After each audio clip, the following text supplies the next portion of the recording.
I worked for Madonna for 3 years, and she told me something that still makes my hands shake when I think about it. She said the real Beyonce never made it out. At first, I thought she was drunk, jealous, or losing her mind. But then she showed me the photographs. Then she played me the recordings. Then she made me watch the videos frame by frame until I saw what she saw. And finally, she introduced me to the woman who wears Beyonce's face but is not her. What I'm about to tell you will sound impossible, but every word of it is true. It was March 2003, and Madonna had been drinking heavily for 3 nights straight. This was not normal. She was disciplined, controlled, almost mechanical about her health and image. But that week, something had broken inside her. She would stand at her penthouse window for hours staring out at the New York skyline, whispering things I could not quite hear. On the 3rd night, she called me into her study at 2 in the morning. I found her surrounded by folders, photographs scattered across her desk like evidence at a crime scene. Her eyes were red, but not from tears, from exhaustion, from something that looked like terror. She did not say hello. She just looked at me and said, "How much do you think fame costs?" I gave some useless answer about hard work and sacrifice. She cut me off. "Not that, I mean the real cost. The price they do not tell you about in interviews or documentaries. The price that legends pay to become legends." The way she said legends made my skin crawl, like it was not an achievement, but a curse. She picked up a photograph from her desk and held it toward me. It was Beyonce, but the image was strange, unsettling. I could not immediately identify why. "Look at her eyes," Madonna said. "Really look." I looked, and once I saw it, I could not unsee it. There was something flat about them, something that did not reflect light the way human eyes should. They were too perfect, too symmetrical, too empty. "That photograph was taken 2 weeks ago at a private event," Madonna continued. "Now look at this one." She handed me another photograph. Same woman, same face, but this one was from 1999, from the early Destiny's Child days. The difference was subtle but unmistakable. The eyes in the older photograph had depth, warmth, irregularity. They were human eyes. "Do you see it?" Madonna asked, her voice barely above a whisper. I did not want to see it, but I did. "What happened to her?" I asked. Madonna poured herself another glass of wine, her hands trembling. "The same thing that almost happened to me. The same thing that happened to others before us. They took the real Beyonce, and they replaced her with something else. Something that can handle the fame. Something that will never break, never age inappropriately, never lose the hunger. A copy, a manufactured vessel, built to be worshipped. I should have walked out. I should have called someone, shot and reported that my employer was having a mental breakdown. But something in her voice, something in those photographs, kept me frozen in place. They call it the identity harvest," Madonna said, "and it has been happening for decades." She opened a drawer and pulled out a leather journal worn and filled with frantic handwriting. "I have been documenting this for almost 20 years. Ever since they tried to do it to me in 1984. I refused, but it cost me everything to escape. And I have been watching ever since, seeing them do to others what they wanted to do to me." "Who are they?" I asked. "I do not know what to call them. The architects, the handlers, the machine underneath the machine. They are the ones who decide who becomes untouchable and who burns out. And they have a process for the ones they choose to elevate. A process that requires taking the original and storing them somewhere while a perfect copy takes their place. That is impossible," I whispered. "I used to think so too," Madonna said. "But then I watched it happen to Britney, to Christina, to others. And now I am watching it happen to Beyonce. Her solo album is about to drop. Crazy in Love is about to make her the biggest star in the world. And the girl from Houston, the real girl, she's already gone. She never made it out of the process." She leaned forward, her eyes burning into mine. "I am going to prove it to you. Next week, we are going to Los Angeles. There's a meeting scheduled, a potential collaboration. You are going to meet the woman who wears Beyonce's face, and you are going to see for yourself that she is not human anymore." My throat was dry. "Why are you telling me this?" "Because I need a witness," Madonna said. "Because I need someone to document what I have learned before they come for me too. And because you are about to see something that will destroy every assumption you have ever had about the entertainment industry." What I did not know then was that the meeting in Los Angeles would be the least horrifying part of what was coming. Madonna did not sleep for the next 4 days. Neither did I. She had me review everything, every piece of evidence she had compiled over the years. Photographs, documents, recorded conversations, medical files that should not exist. The files were the worst part. She had obtained them from someone she called the defector, a man who worked inside what they called the facilitation process. He had fled, gone into hiding. But before he disappeared, he had given Madonna a glimpse into the machinery.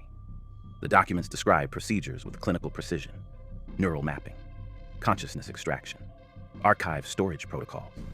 They referenced subjects by code names, but the identifying details made it clear who they were talking about. Major stars, legends, people whose faces I had seen 1,000 times. One file detailed a procedure from 1999. The subject was a female pop star, age 22, who had recently achieved massive commercial success. The document described how her consciousness was extracted over a period of 6 months, gradually, so the transition would be seamless. The copy was activated in stages, learning from the original, absorbing memories and mannerisms until it could perfectly replicate her. The original was noted as archived successfully, with a location code, AirCU7 Northwest. Where's that? I asked, pointing at the code. I do not know, Madonna said, but it is where they keep them, the originals, alive but stored, conscious but trapped, watching their copies live the lives they were supposed to live. The idea was so horrifying that my mind kept trying to reject it, but the documents were too detailed, too specific. They included brain scans, consciousness transfer rates, integration timelines. This was not science fiction. This was documentation of something that had actually happened.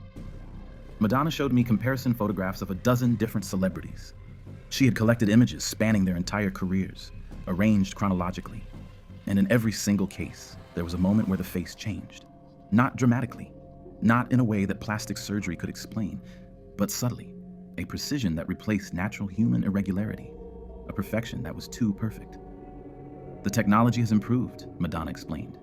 In the 70s and 80s, the copies were easier to spot. They moved stiffly. Their facial expressions were limited. Their eyes were too blank. But now, the process is refined. The copies are nearly indistinguishable. Nearly. But there are always tells if you know what to look for. She pulled out a videotape and loaded it into the player. It was footage from a televised interview with a major pop star from 2001. Madonna played it at normal speed first, then slowed it down. Watch her breathing, she said. I watched. For the first 30 seconds, everything looked normal. Then the star stopped breathing.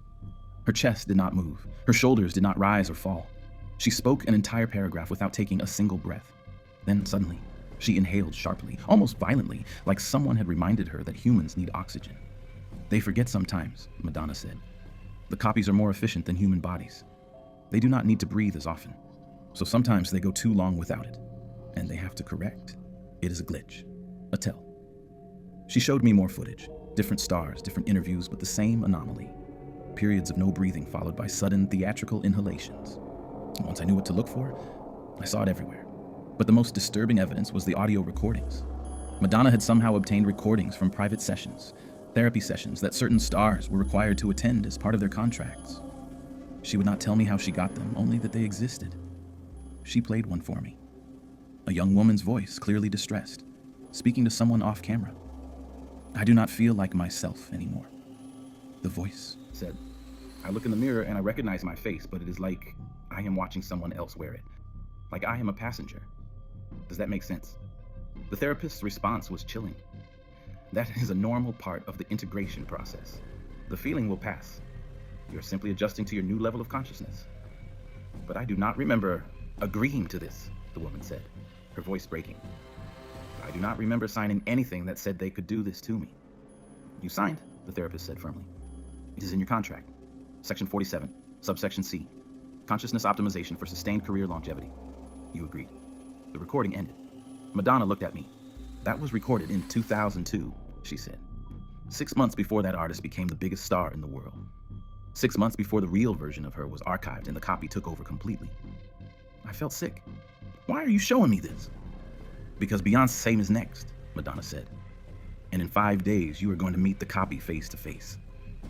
The meeting in Los Angeles was going to change everything I thought I knew about reality.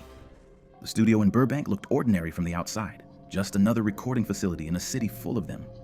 But Madonna gripped my arm as we walked in, her nails digging into my skin.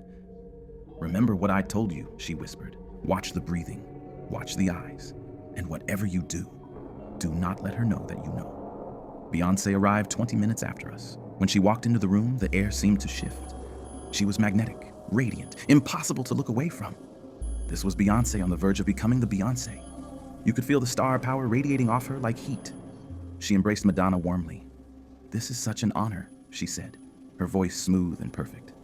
They sat down and began discussing the potential collaboration. I stood to the side, trying to be invisible, trying to observe without being obvious. At first, everything seemed normal.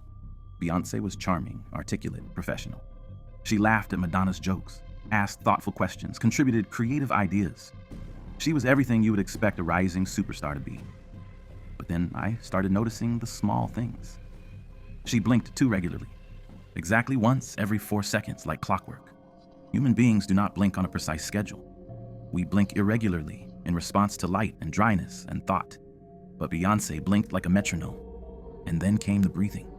She was mid-sentence talking about vocal layering techniques when her chest simply stopped moving.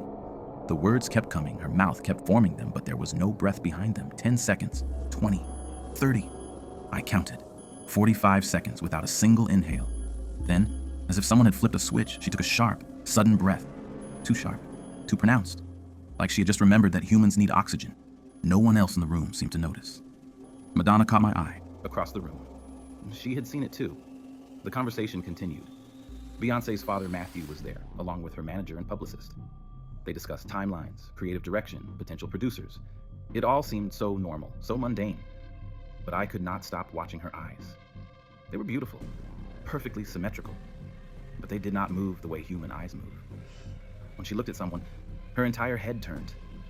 Her eyes did not shift first and then her head followed, the way yours or mine do. Instead, her head and eyes moved as one unit, mechanically precise. And when she thought no one was looking, when the conversation shifted away from her for a moment, her face went completely blank. Not relaxed, blank, like a machine in standby mode. Her expression held no emotion, no thought, no humanity, just a beautiful empty mask. Then someone addressed her, and instantly the warmth flooded back, the smile activated, the charm returned. But I had seen the nothing underneath. Madonna stood abruptly. "Rebecca, could you grab my notebook from the car? I want to write down some of these ideas." It was a dismissal, a test, a way to see how the copy would react to my sudden movement. As I turned to leave, Beyoncé's head swiveled toward me with unsettling speed. Too fast. No human neck moves that quickly. Her eyes locked onto mine, and for just a fraction of a second, I saw something behind them. Not warmth, not curiosity, but calculation, analysis. Like she was scanning me, recording me, determining whether I was a threat. Then she smiled. "It was nice to meet you," she said. I mumbled something and left the room, my heart hammering. In the parking lot, I leaned against Madonna's car and tried to breathe. Tried to convince myself that I had imagined it, that the power of suggestion had made me see things that were not there. But I knew what I had seen. That was not a human being in that room. That was something else. Something wearing Beyoncé's face. Madonna found me 10 minutes later. She did not say anything. She just handed me a manila envelope. "Open it when you get back to the hotel," she said. "It is the last piece of evidence. The thing that will make you understand that this is real. That the real Beyoncé never made it out." That night, in my hotel room, I opened the envelope. Inside were photographs that would haunt me for the rest of my life. The photographs were labeled with dates and locations. The earliest was from December 2000, taken at what looked like a private facility. It showed Beyoncé, the real Beyoncé, sitting in a chair. She was wearing a white medical gown. Her head was connected to dozens of wires, nodes attached to her scalp like a crown of thorns. But it was her expression that destroyed me. She looked terrified. Not the performance of terror, but real, animal fear. Her eyes were wide, her mouth slightly open, her hands gripping the armrests of the chair so hard her knuckles were white. The next photograph was dated 3 months later. Same facility, same setup. But this time, there were 2 figures. One was Beyoncé, still connected to the wires, but her expression was different now. Blank, resigned, empty. The other figure stood beside her. It also wore Beyoncé's face, the copy. It stood perfectly still, its posture unnaturally straight, its hands at its sides. It wore the same white medical gown, but its expression was not blank. It was focused, learning, absorbing. The subsequent photographs documented the process. The copy being trained, being taught to move like Beyoncé, to speak like her, to smile like her. In some images, they stood side by side, mirror images except for the eyes. The original's eyes held depth and emotion. The copy's eyes were flat, empty, waiting to be filled. There was a photograph dated June 2001. The original Beyoncé was thinner now, her face gone, her eyes sunken. She was still connected to the wires, but she looked less present. like something essential was being drained from her. The copy, by contrast, looked vibrant, alive. It had learned to mimic human warmth. In this photograph, it was smiling, and if you did not look closely, you would think it was a genuine smile. But the eyes were still empty. The final photograph in the sequence was dated November 2002, just 4 months before I met the copy in that Burbank studio. It showed only one figure, the copy, fully activated, fully integrated. It stood alone in what looked like a performance space, mid-song, its arms raised, its face radiating joy. It had become Beyoncé, or rather, it had become what Beyoncé was supposed to become, a flawless performing entity built to withstand the crushing weight of global superstardom. There was one more photograph in the envelope. This one had no date. It showed a long, sterile hallway lined with doors. Each door had a small window and a label. The labels were codes. AR-CV for East, AR-11 South, AR-19 Northwest. Archive locations. Behind one of those doors was the original Beyoncé, conscious, alive, but trapped, stored. Watching her copy live the life she was supposed to live, achieve the success she was supposed to achieve, become the legend she was supposed to become. And she would stay there forever. I called Madonna immediately. My hands were shaking so badly I could barely hold the phone. "Where did you get these?" I asked. "The defector," she said. "He smuggled them out before he disappeared. This is how it works. This is what they do, and this is what they wanted to do to me." "We have to stop this," I said. "We have to tell someone. Expose this. Free her." "We cannot," Madonna cut me off, her voice hard. "Do you think I have not tried? Do you think I have not spent years trying to find the archive, trying to get proof that would hold up, trying to find someone in power who is not part of this? It is impossible. They own everything. The industry, the media, the legal system. Anyone who gets too close disappears. The defector is probably dead by now." "Then why show me?" I asked. "Why tell me any of this if we cannot do anything?" "Because someone needs to know," Madonna said quietly. "Someone needs to witness. And someone needs to remember that these women, these legends we worship, they paid a price that no one should have to pay. The real Beyoncé never made it out. But at least now, you will remember that she existed." But Madonna was wrong about one thing. There was something we could do. Something she had not considered. And it would cost me everything. I became obsessed. For weeks after returning to New York, I could not think about anything else. The photographs haunted me, the image of the real Beyoncé, terrified and connected to those wires trapped while her copy took over her life. Madonna had said the defector was probably dead, but she had also said probably, not definitely, which meant there was a chance, however small, that he was still alive, still hiding, still holding more pieces of the truth. I started digging. I used every resource Madonna's position gave me access to. I searched through her old files, her contacts, her encrypted emails. I called in favors from people who owed her. I followed digital trails that went nowhere, and then, finally, found one that went somewhere. His name was Marcus Webb. He had worked as a medical technician for a private company called Zenith Wellness Solutions from 1997 to 2003. The company did not officially exist. No website, no public records, no tax documents.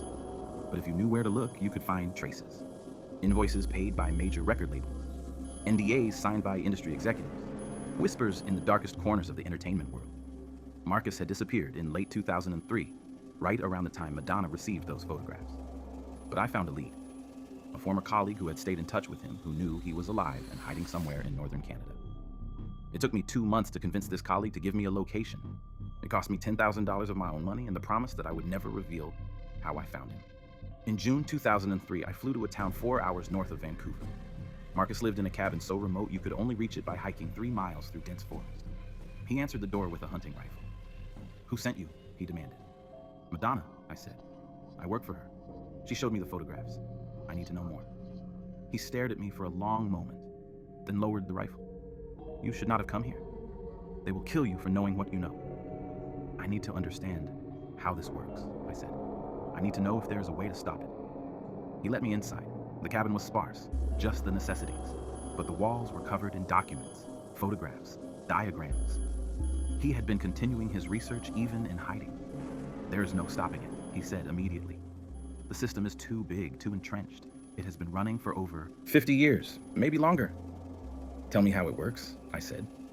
He poured us both coffee and began to talk. For 3 hours, he laid out the entire process. The identity harvest starts with identification. They look for talent that has the potential to reach icon status. Not just famous, but legendary. The kind of fame that transcends music or acting and becomes cultural worship. Once identified, the subject is approached, usually through their management or label. They are offered a special contract buried in legal language that references consciousness optimization and career longevity enhancement. Most do not understand what they are signing. Some do and sign anyway, desperate for the guaranteed success. The process takes 6 to 18 months. It begins with neural mapping, capturing every aspect of the subject's consciousness, personality, and memories. This is done gradually during sessions disguised as therapy or medical checkups. Simultaneously, the copy is being grown. Not cloned in the traditional sense, Marcus explained, but manufactured using technology he did not fully understand. Biosynthetic materials, programmable neural networks, something between organic and artificial. The copy learns by observing. It watches the original, absorbs their mannerisms, studies their voice and movements. It has access to all the mapped consciousness data, so it does not just mimic the original. It becomes them, or at least a perfected version of them. The final stage is the transfer. The original consciousness is fully extracted and placed into archive storage. Their body is maintained in a medically induced stasis, kept alive but non-functional. Meanwhile, the copy is activated and integrated into the original's life. The transition happens during a planned absence, a retreat, or private vacation. When the star returns to public life, it is the copy. What happens to the originals in the archive? I asked, dreading the answer. Marcus looked at me with hollow eyes. They are conscious, fully aware. They can see and hear through monitoring systems. They watch their copies live their lives, give their performances, accept their awards. They watch everything they were supposed to be, and they cannot do anything about it. They are prisoners in their own bodies, stored in a facility they can never escape from. Where is the facility? I asked. That is the one thing I do not know, Marcus said. That information was above my clearance level. But I know it exists, and I know Beyoncé was processed there. I was part of her team. Then came the most devastating news of all. Marcus stood up and walked to a locked cabinet in the corner of the cabin. He opened it and pulled out a video cassette. I smuggled this out the night I ran, he said. I have never shown it to anyone. If they knew I had this, they would hunt me to the ends of the earth. He loaded the tape into an old VCR connected to a small television. The footage was grainy, time-stamped. November 17th, 2002. Security camera footage from inside the facility. The image showed a white room, clinical and cold. In the center was the real Beyoncé, connected to the neural mapping equipment. But this was not one of the early sessions. This was near the end of the process. You could see it in her face. She looked hollowed out, like something vital had been drained from her. A technician entered the frame, checking the equipment. Then a door opened off camera, and 2 figures walked in. One was a man in an expensive suit. The other was the copy. The copy was fully developed now, identical to the original except for that flatness in the eyes. It stood perfectly still, observing. The man in the suit spoke. The footage had no audio, but Marcus provided narration. That is Dr. Reeve, he said, head of the program. He's telling the original that the process is almost complete, that in 2 weeks, the transfer will be finalized. On screen, the real Beyoncé began to move, agitated, pulling against the restraints that held her to the chair. She was clearly speaking, shouting, pleading. Her face showed pure desperation. The copy watched with detached curiosity. Not sympathy, not recognition, just observation. Dr. Reeve made a gesture, and the technician adjusted something on the equipment. The original Beyoncé's body went rigid, then slack. Her eyes were still open, still aware, but she could not move anymore. Paralytic override, Marcus said quietly. Once they initiate that, the original has no physical control left. They are just consciousness trapped in a non-responsive body. The copy approached the original. It stood directly in front of her, studying her face like examining a blueprint. Then it did something that made my blood run cold. It smiled. Not a warm smile, not a cruel smile, just a perfect, practiced smile. The smile that would soon grace magazine covers and music videos around the world. The smile that would make millions of people fall in love with what they thought was Beyoncé. The original Beyoncé was crying.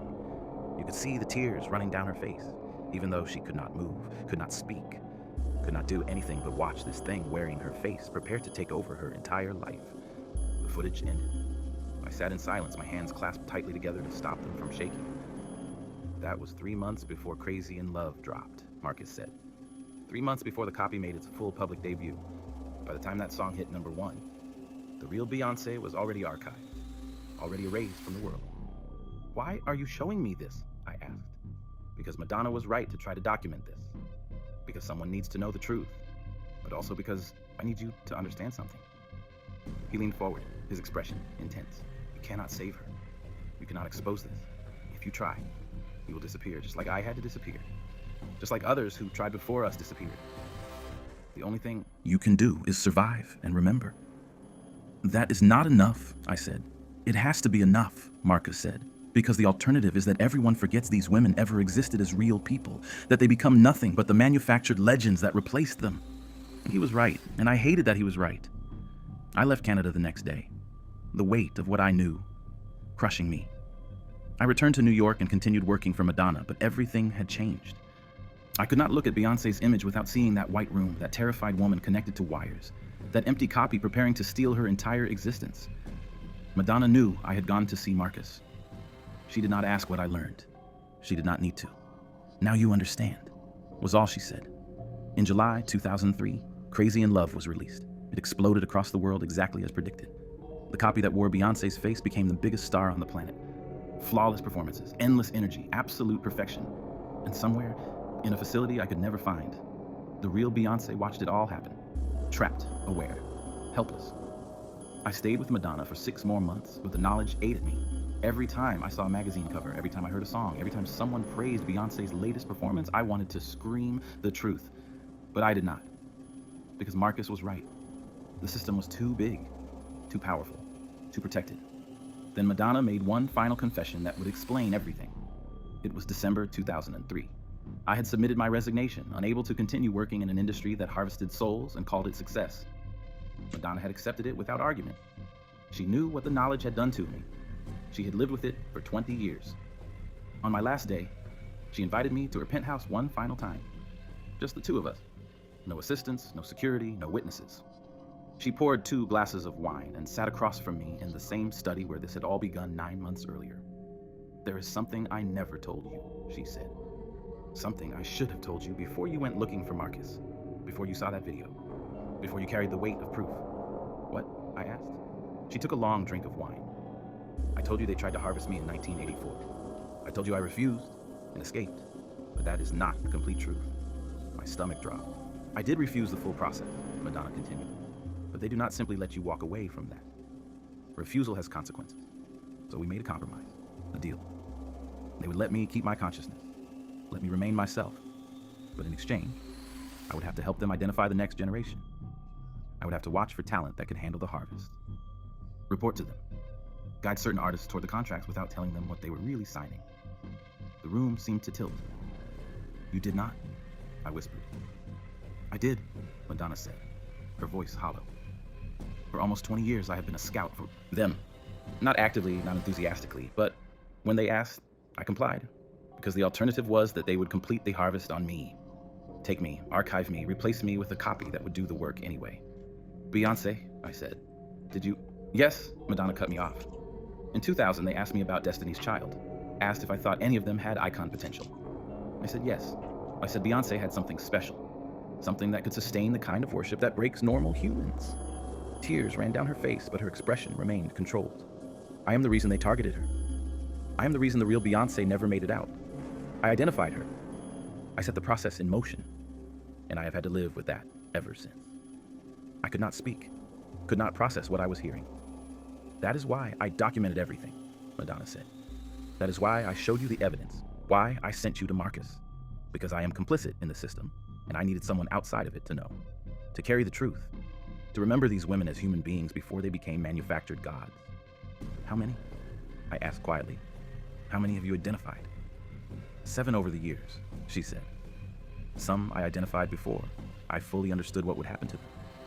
Others I identified knowing exactly what I was sending them toward. And I did it anyway because I was terrified of what would happen to me if I refused. She reached into her desk and pulled out a final folder. She set it in front of me. This is everyone I identified. Everyone who went through the harvest because I pointed them out. Their real names, their archive codes, the dates they were processed. Beyoncé is just the most recent. I opened the folder. Inside were profiles of 7 women, 7 legends, 7 faces the entire world recognized and worshipped. And underneath each photograph was a note. Archived. Location unknown. Original consciousness preserved. What do you want me to do with this? I asked. Survive, Madonna said. Remember, and if you ever find a way to expose this system without getting yourself killed, do it. But until then, just know the truth. Know that these legends we worship, they paid a price that no human should ever have to pay. And know that I am the one who sent them to slaughter. She stood up, walked to the window, and stared out at the New York skyline. The real Beyoncé never made it out, she said softly. And that is my fault. That is the price I pay to keep my own consciousness. I became the thing I hate most, a collaborator, a harvester. I left that penthouse and never spoke to Madonna again. But I kept the folder. I kept the photographs. I kept the evidence. And now I am telling you. Because someone needs to know. Someone needs to remember. The woman you see performing, winning Grammys, breaking records, inspiring millions, that is not Beyoncé. That is what they made to replace her. The real Beyoncé is somewhere in the archive watching. Her copy lived the life that was stolen from her. 2 weeks ago, I received a package with no return address. Inside was a single photograph and a handwritten note. The photograph showed a facility in the mountains, remote and heavily secured. The architecture was brutal, industrial.